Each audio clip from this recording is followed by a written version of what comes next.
Diana. We've been married coming on 44 years, and two lovely daughters, one of whom is going to become a nurse, and another who's going to, and is graduating soon, and another who's going to is graduating with her degree in social work.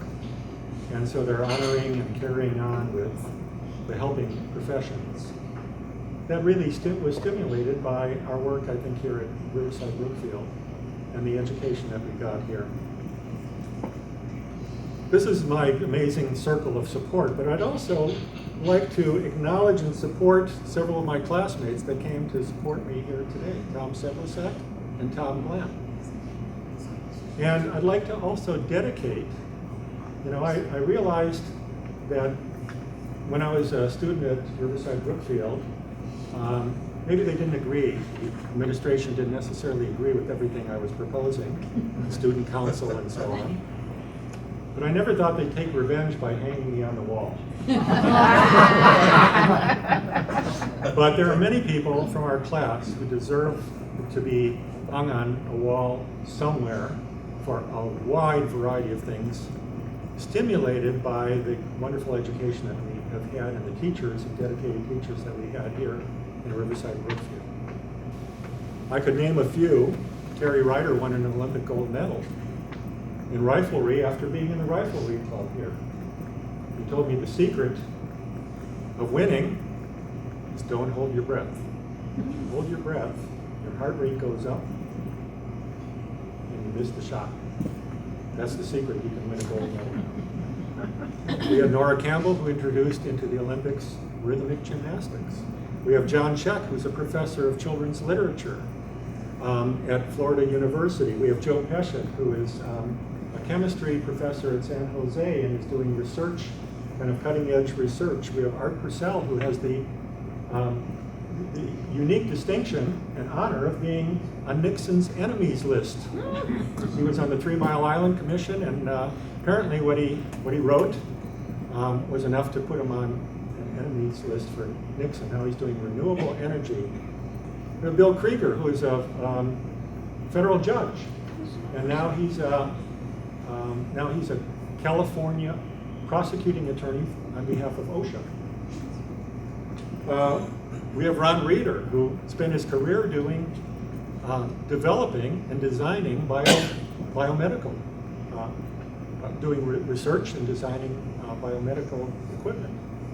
We have Tom Glenn here, who blew the whistle, was the first soldier to blow the whistle on the My Lai massacre. He's a veteran who recognized that things didn't add up and sent a letter, which eventually Colin Powell wrote and set aside. But it was the first letter that brought to the nation's attention one of the worst tragedies in our history is the My Lai massacre in the Vietnam War. I could go on and on. We have several people who lost their lives, gave their lives in service of the country. Don Pratt, Jeff Pence, a number of people who are on the wall whose names are on the wall that Bob Dubek built. So we have a stellar class, and we owe it, I think, to a large extent to Riverside Brookfield, and I'd like to dedicate this award to my class of 1962, and to realize that there's our teachers, Rick Fogg, Dick Kalish, Keith Weiss, had a big influence on us, and continue to work with them. I also got to know the inside of this school in a different way by working with the janitors and several teachers for 3 summers after I graduated here, painting classrooms. So we would go into the classrooms that we had learned Latin in, or the classrooms that we had sociology in, and we painted. And then we'd go, unfortunately, into the teacher's lounge, where we'd have to paint 3 coats. Because the first 2 didn't cover the tar and nicotine on the walls, and we painted every year. That's changed. But really, just to sum it all up, I'd say at Riverside Brookfield, they taught us a lasting, lifetime lesson that education builds and it transforms lives. And so I'd like to dedicate this award to the class of '62 and the support from Riverside Brookfield that gave us that opportunity. Thank you. Thank you.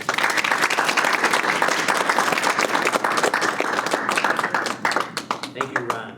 Next, I'd like to call up Kathy Rich, who is going to present Greg Potter, our second Alumni Achievement Award winner.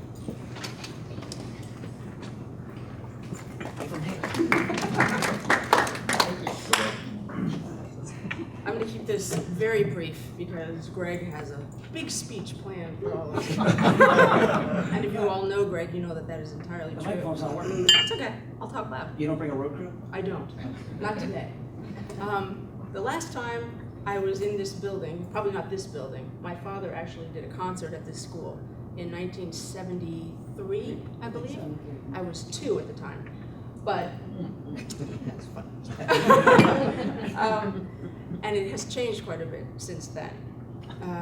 There are a lot of ironies that sort of surround Greg and his career and our lives together, and it is ironic that he is now playing drums in the Buddy Rich Band, and that he and I are engaged, and it kind of came full circle, which is very strange in the entertainment industry.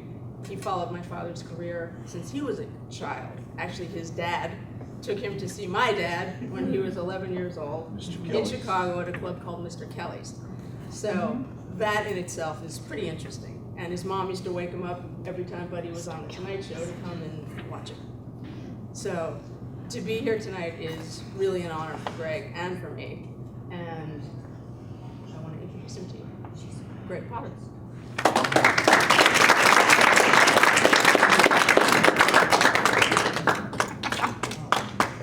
Oh boy. I didn't know I was going to be following a real doctor. That plaque is like screwed into the wall, right? They can't like take it out now. You guys actually find out I play the drums. And not only am I'm not an original, I think I'm her dad. I'm like the Norman Bates of drumming, but instead of dressing like my mother, I dress like her dad. Oh boy. Like, these guys had notes. I really thought it was just going to be like 2 minutes, because who really wants to hear me talk? They usually go, are you going to play the drums? There were no drums in here. There was actually a gal playing the violin. That made me nervous. But it was good to have a psychiatrist next to me, because I think I've probably supported 5 of those horse farms.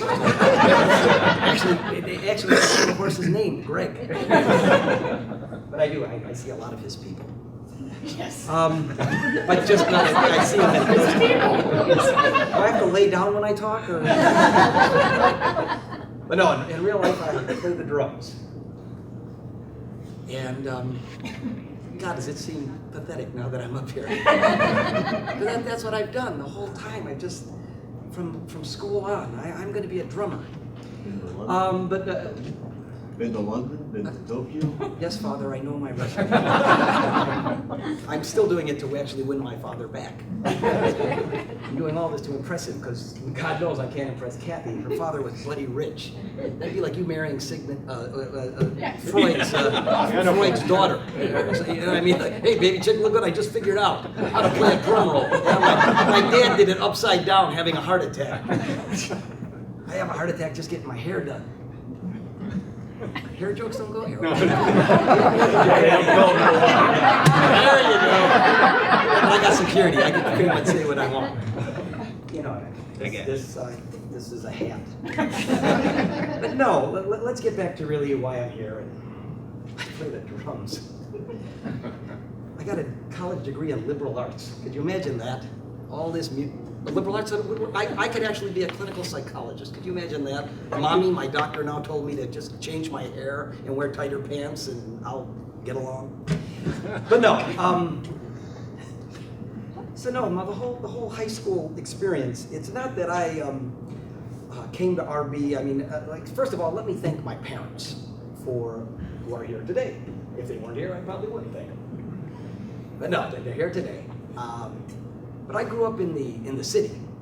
This is where I'm going to start to sound like I'm really old, because I guess I really am. But I grew up in the city, Chicago, and I know it's probably politically incorrect at some level, but you know, unfortunately, there are rough neighborhoods, and there are bottom line, my parents didn't want me to go to a rough high school, a bad high school. So somewhere, I also don't want to admit to you people how old I am, but this would have been in the 70s, and I would have been only months older. Whatever, my parents, my dad, because back then too, it was politically incorrect to say that my mom just stayed at home. She was just a regular mom. She didn't have a job and a career, and she didn't. So my dad made it that we could move to Riverside, move from 28th and Carlo. I don't know if you people are from Chicago or you know the city, but to move from the south side of Chicago out to this was quite a feat in 1970. So, I just want to thank my parents, my mom and dad, for, doing that for me. I mean, because I'm old. I'm an old man. I'm quite grumpy. It's that phony Hollywood smile that I've come to get. In real life, I'm aching. But I see, I actually made it to Hollywood. Could you believe that? A skinny, rotten little Polish kid from 28th and Karlov talked Buddy Rich's daughter to moving here. Yeah, baby, really. Palm Springs isn't it? Come to Brookfield, Illinois. This is what I need to go visit my mom 7 times a week. I guess I am like Norman Bates. I'm never completely Greg. 50% of the time, I'm Greg. So, thanking my parents for bringing me out to this beautiful, but it was to come to high school, because I did go to grammar school in Chicago, and they didn't even have music programs. I'm so old that me and Abe Lincoln would walk to school in Freeze, but the Chicago public schools at the time, they didn't even have music programs. Nothing like when I came to Riverside Brookfield, and because it wasn't all that I just came to speak about how wonderful the music program was, or how just the whole aspect of just the high school. Because I wasn't really, I didn't come to this school, and I wasn't like the star athlete who then went to the NFL, or I told Kathy I was the star of the band. I told her they actually had a statue of me. Oh, don't worry, they changed it around. My statue is somewhere over there. But I told her I was 28 years old. When she figures out that I graduated in 78, she's going to know I'm at least 35 years old. But no, to come to a school like this, the music program was all right. Actually, they had a couple other musicians here that they actually let play instead of me. I used to have to sit and watch other guys play and stuff, but it was good. I learned that there's going to be competition out in the world too. That's another thing that I really like about just the whole RB, this whole experience, because as time goes on and I have nieces and nephews that you think of their high school experience, and yet no one talks about or not many kids, especially now, kids nowadays, I can't believe it. Kids, they're nuts. They get tattoos when they're like 16 years old. When I was a kid, you couldn't even come to school with hair like this. But I make a buck doing this so I can look like this. But no, to come to this school and have just well-rounded. I mean, from just not only the music aspect. I know because you thought I would come up here and just continually talk about how wonderful the band experience was for me. Yes, it was wonderful for me in that you just had all these opportunities. Coming from the Chicago public schools at the time, they didn't even have a music program. I came here, there was a concert band, a marching band, a jazz band, a pep band that played at the basketball games, and then there was, I remember I played in where they call them pit bands. I don't know, is that the word you could use nowadays? Is that bad? A pit band, meaning like during the play, nowadays you do it all, your laptop computer probably plays the music for a play, but there used to be real musicians down there while the kids were singing, but I'm just saying, all these things that you didn't really get to do. I really haven't drawn it much doing what I did afterward, but just that, and then, what else did I do here? Just everything, and when I say everything, I mean, I had wonderful parents at home, so it wasn't like, they babysat me and stuff, but school newspaper, they had I remember, what was it called? Consumer education. Things that you look back at now that I'm an adult. Why do I look at him like that? I'm an adult. Is there any issue here? Would you say just You're fine. yeah. Did they make those leopard boots in a man's size? These are custom made, okay? But I'm sure they would make them if it was a very small man. Is there another artist coming up? Is there someone else that has? Yeah, there is. Oh, good. Save me. But I just did, okay. I'm not closing yet. I'm still working this room. These things. This is going good for me. But when I go, like, when I was in Japan, half my material, these people didn't understand. And they hate me in London. They hate me in Europe because her dad's fans are so rabid. How dare you even think Buddy Rich when you're holding a drumstick? How dare you? So here, you guys kind of like me. But getting back to RB and what it meant to me, I'm just saying I'm really grateful that I was able to come to a high school like RB that gave me so many, like, you didn't talk me out of choices, but they certainly, when I walked around, everyone knew Greg the drummer, and or, you know, music was a big part of my, those years, what, 74 through 78, and RB was certainly, like I said, the music program was wonderful, but just other things, social science classes, math classes I didn't do probably quite as good in, and you can see my career has suffered that, especially when it came to the money, because I didn't count it right all the time. But you know, math classes are a little tough for me. But just all the different things that I was able to do throughout this school, and getting back to talking to my nieces and nephews and stuff, people don't. It's like they took the whole high school thing for granted, and I'm saying that I really am thankful that this school. Not that I don't know, I don't want to sound like I'm gushing, but I want to say, you know, that I think it's great, and I would tell kids to really appreciate those 4 years that you have doing whatever it is. I mean, just bouncing, anything in life, you should really take it all in, but especially these 4 years in high school, and having something as wonderful as RB, and hey, the place didn't even look this cool. I mean, it certainly changed. I'm so old, you used to walk into a whole other building when you come into there. But I mean, this place has got to be even cooler, so I'm thinking of actually coming back to high school. I don't have the dean here, but. No, but I know at this point I know the principal, so what I can do is a deal. Okay, so that, and I'm very thankful to, and I'm very thankful to the people that did allow me to change the date, because I believe it was supposed to be next week, and believe it or not, I'll be in Hollywood, California. I'll be in Hollywood, California, where I'll be next week, recording a live album. Catalina's on Sunset.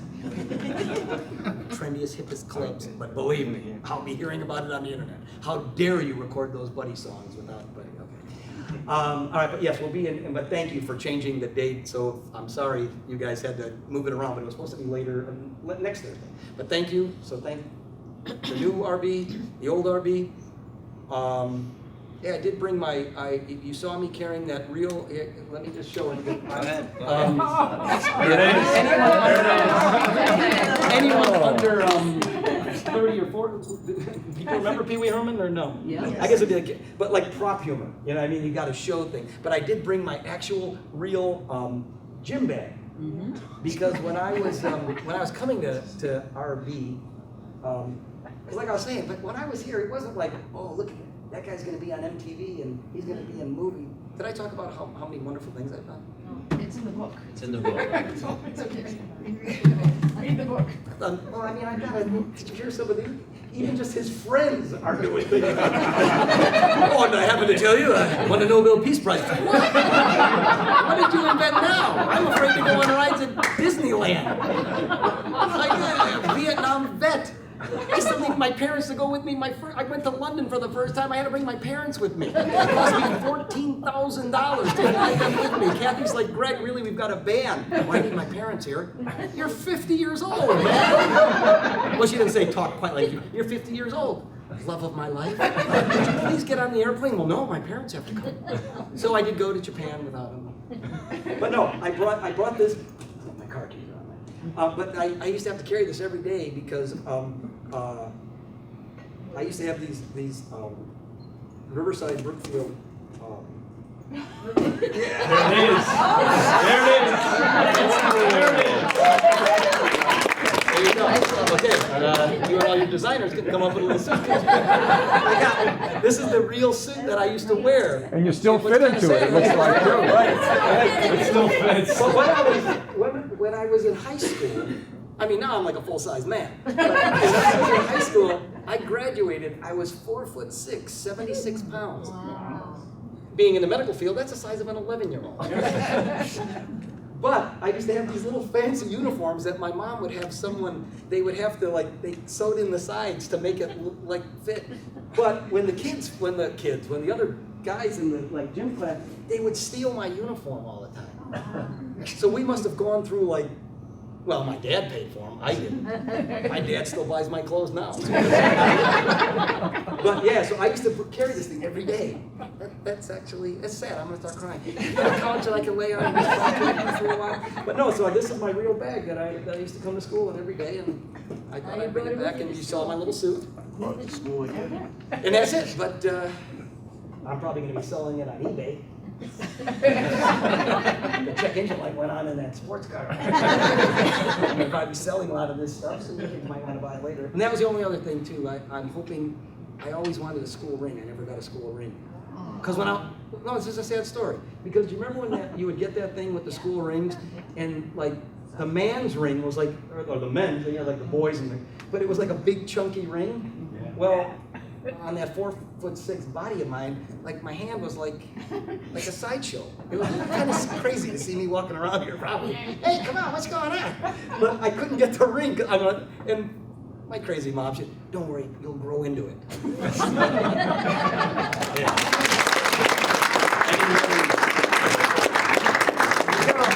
Thank you. Let's go look at my plaque before they take it down.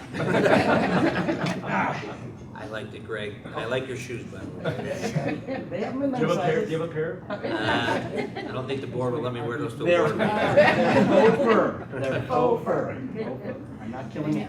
And last but not least, our third and final Alumni Achievement Award winner is Paul Bronstetter, and Ms. Carol Smith will be presenting Paul tonight.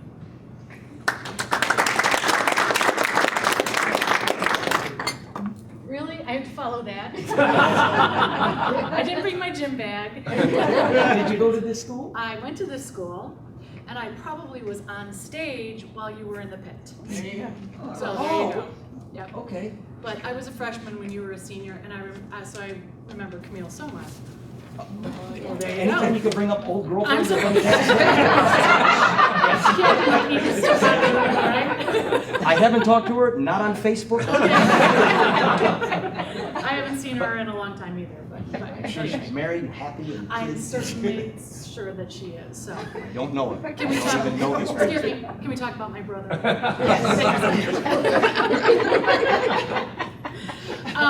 About a month ago, Paul called me, and he said that Riverside Brookfield High School had called him, and he saw it on his caller ID and went, "Oh, I'm not answering that." So, but then he did get a message saying that he was going to be honored tonight as a distinguished alumni. And when he called me to tell me that, then the first thing he said was, "Wow, I'm really surprised." And to me, that tells a lot about Paul as a man and as a professional. Paul is the product of public school educators who gave him their strong work ethic, ability to build relationships, humility, and the love of good rye bread. Our mom is here tonight, full of pride as the matriarch of the family.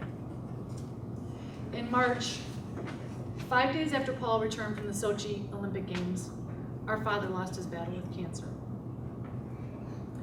Now, while it was sometimes difficult for that retired school administrator to believe that Paul could make a living doing something that didn't take him to an office and didn't pay health insurance, I know he was certainly proud.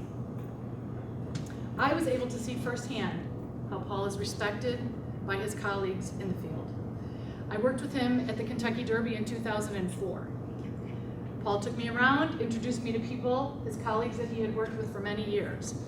They were very polite until he said, "She's my sister." And they went, "Oh my gosh, we love Paul. Oh my gosh, we can't believe that we were working with Paul. He's so wonderful. He's such a great producer. He's so fabulous to work with." And yada, yada, yada, on and on and on. You will rarely hear Paul talk about himself like that. He won't brag about himself or his accomplishments. He will not talk about how talented he is, about how his attention to detail and his ear for unique stories gives his viewers insight into his subjects, or how he treats his clients with respect and professionalism, no matter what size the client, no matter what size the company. But you will hear him talk about the people that he has met along the way. Over the years, he's called me from Olympic venues around the world to tell me about the stories, about how the pride he witnessed in the faces of the Greeks in a local restaurant in Athens as they watched their countrymen carry in the host flag, or meeting a restaurateur in Torino with ties to Houston who prepared special meals for Paul and his colleagues because they frequented the place so much. To most recently in Sochi, I actually had a former colleague whose hometown is Sochi. She was there, she took Paul and his colleagues around, welcomed him to his family's inn, fed him meals, took him around, and taught him the culture. The other recurring theme that you hear from this is food. It's always about the food, the food, the food. When he went to Beijing, he called me and I said, I bet they have fabulous Chinese food there. And he goes, yes, but here they just call it food. Paul's 3 Emmy Awards sit on the shelf in his living room, but I know that the true reward he has for his many years in TV broadcasting are the relationships he's forged with the people he has met along the way and the peoples whose story he's told. So it is my pleasure to introduce Paul and to say, at least tonight, Mom loves you best.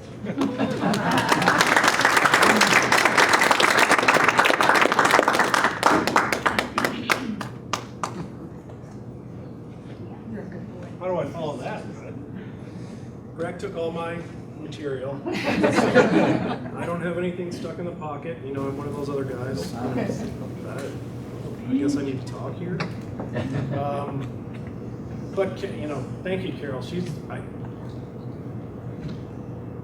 I can see talking to you for each one of those stories. Because it's, you know, Carol and I have always had a different kind of relationship. We always kind of got each other. We're a little odd, and you know, so it's pretty good. But like she said, when my dad passed away, when I got home from Sochi, it was really, you know, I almost felt like he was waiting for me to get home, because I saw him one last time, and then he kind of just went downhill. So it was really nice to be able to be there with Dad. And of course, you know, what Carol says is true about, I don't know how many times when I lived in Oklahoma, I would come home and it was okay because I had a real job. I actually did get insurance at that point. But when we moved back here, he would go, okay, you know, why are you here on a Tuesday afternoon? I said, well, because I'll work on the weekend, Dad. He goes, but people don't work on the weekends. I do. That's the kind of business I'm in, you know. When you come from he was the principal at Blake Park for, well, from 23 years. From when did he start? Before I was born. 1967. To about 87. So anyway, I have to say the same thing about going to class here at RB, that it was really. I think I was just kind of average, but I spent most of my time in locker rooms, in the basketball court, baseball field, and that's the kind of stuff that I learned. Teamwork, because the people that I work with, like, we have 40 people on a crew, and that's a small crew, and we all have to get along. And some of the best relationships I have are not only with the producers and directors that I'm in the big television truck with, but also the cameramen that you see, and the editors that put together these stories that we come up with, and albeit crazy, they still put them together for us, and they say, "Is this really what you wanted?" Yeah, that's it. We're good. And I think about the people I work with all the time, because we spend so much time together, and you know you can depend on them. And anything that you do, they'll support you, and it's a huge family. So, and they're all, I can call on anybody from 50 states that I know that they'll help you out with any job. We're able to work with it. But thank you for this award, to the school, staff, everybody. Thank you mostly to my family, mom, my dad, my in-laws, sister, brother, 2 sisters, Emma, of course Emma, my daughter, and Kristen, who, my wife, has had to deal with me being gone for sometime, a month. There's been several times where I'd come home from an Olympics and okay, well, I'm home for 2 days and I have to go back to the Paralympics or, for 3 weeks. And so, being gone for 7 weeks, she goes out of town for a couple of days. I'm like, okay, I'm good. She can come home now. And it's a crazy life, lots of travel. So thank you, because I know it can't be hard, and it's really not hard. Really not easy living with me. I guarantee that. So, but I was fortunate enough to come here today and spend some time with the TV classes, a couple of TV classes, and it was a lot of fun to see the studios that they have here. It was more of a kind of a club thing, right, Tim? When you were here, AV. Did it happen during probably happened during study hall? Now they have classes in it, and that's amazing to me, because I didn't even walk through I walked through those doors to the media center once when I was here to be interviewed for basketball, but I never thought I was going to do anything like this until Carol got a job at NBC Tower in 1990 or so, and I went down there and spent a lot of time with her and just fell in love with the gadgets and how the production works and all that. So, I'm really fortunate that she got that job there. So that's good. And other than here, I think Columbia College really had a huge impact on my life, because the people that were my instructors were in the business, and it's really easy to try to learn a book from somebody, but unless you're doing the job every single day, it's really, really difficult to learn that. And by having those instructors there and letting you know on the inside of the business on a weekly basis, it really meant a lot. And now when you become colleagues with them, it's pretty cool. It's just I can't believe I'm up here with somebody like you. Are you kidding me? All I do is, I put stories together and I go watch sports, and that's all. Whatever, it can't be that exciting, but apparently it is. So I'm very humbled by this, and like Carol said, it's really, really, really, really hard for me to talk about myself. And I told Dr. Skinkis this today before our interview, but I've had some great times, and the Olympics it's really something that I enjoy a lot, because when can you go to these different cultures and be immersed in the culture for a month and come away with some good friends? One of the best things I ever did was when we were in Beijing. We got on the bus a couple days to go from our hotel to our broadcast center, which was inside a secure area. So you'd get on a bus, you'd go through a metal detector at the hotel, and then your bus was secure, so you could just go right in. But the first couple of days we did that, and I noticed a little convenience store on the road, and you'd see people coming in and out there, and I go, before I go, I have to go to this place. I don't know why. So in the subsequent couple weeks, I started walking, because it was about a 10-15 minute walk from our hotel. And we'd walk through past the bird's nest, if you remember, in Beijing, this a really cool bird's nest. And our hotel was just beyond that. So we would walk through, and you would just watch the people of China. They had so much pride looking at what was going on in Olympic Park. And I was looking at some Beijing pictures the other day, and I took a bunch of pictures of this little boy, probably like, 4 or 5, and he was there with his sister, and they were watching a fountain, and it would just go, shoot up, and then the next one it would shoot up, and they stood there for 15 minutes watching that, and I stood there watching them, and just to see the smile on their faces and everybody around them was just, I was in awe, and it was one of the best things that I've ever done. So I finally made it to that convenience store with a couple of colleagues, and we go in there, and they were watching a Chinese soap opera. This was about 10:30 or 11 o'clock at night, and it was still open. So we go in there, and of course I needed a beer or something, so they had big beers, they're like 40 cents. So I got one, and I went outside. There were 3 or 4 guys outside. They were sitting on milk crates. So I just went outside with them. There was an extra milk crate, and I said, motion to them, can I sit here? Yeah. We couldn't understand each other, but we had the best time for about an hour and a half sitting there, drinking beer, communicating with our hands, laughing. And just to be able to do things like that has really made this whole thing worth it to me. Mr. Abrahamson would be proud of me from all the area studies classes that he took. And I'm sure he instilled that travel bug in my mind. So those were some of the best classes I took. And, that was a huge influence to me. So thank you, my family. Thanks for coming. I appreciate it.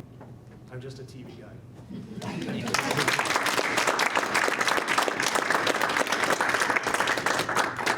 Okay, so before we close tonight, I'd ask that the 3 award winners please come up again.